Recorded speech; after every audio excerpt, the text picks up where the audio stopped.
Upholding the rule of law means applying the law evenly, without fear or favor. Attorney General Merrick Garland explaining his decision to allow the FBI to search former President Trump's Mar-a-Lago home. CBS 4 learned the FBI was looking for classified documents. They were related to nuclear weapons. CBS 4's Joe Gorcho joins us live from outside FBI headquarters in Miramar. Joe, you spoke to legal experts about these recent developments, so what are they telling you tonight? Jim, Naja, legal experts explained that by making the search warrant public along with related documents, that'll provide better insight into the Department of Justice's investigation relating to former President Donald Trump.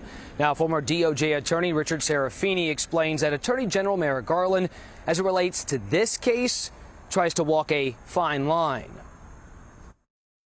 Make sure that the precedent that you're setting is one that is going to be beneficial for the Justice Department and the United States. Serafini calls the investigation uncharted waters and a difficult one for Garland to navigate. You don't want to set a precedent where when there's a change of parties, the new Attorney General investigates and indicts the former president. On the other hand, if former presidents are above the law, then there's no such thing as the rule of law. On Monday, dozens of FBI agents descended on Trump's home in Mar-a-Lago. Garland said he personally approved the step to seek a warrant. On Thursday, defending the decision to execute the search.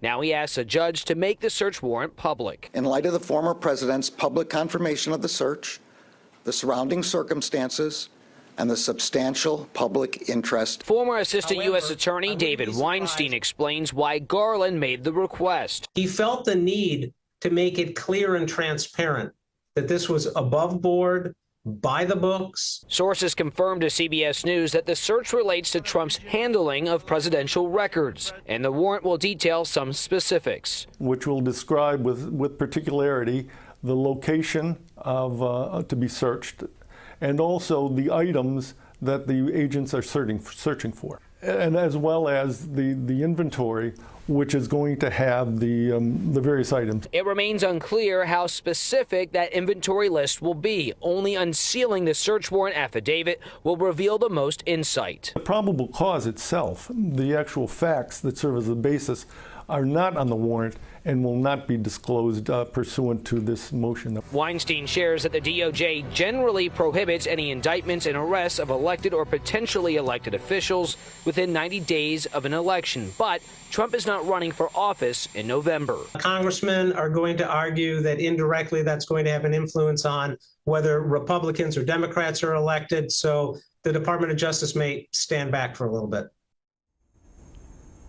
Now, the presiding judge set a 3 p.m. deadline for Friday for the Trump team's response, if they so choose, to oppose the motion to unseal the warrant and related documents. Jim?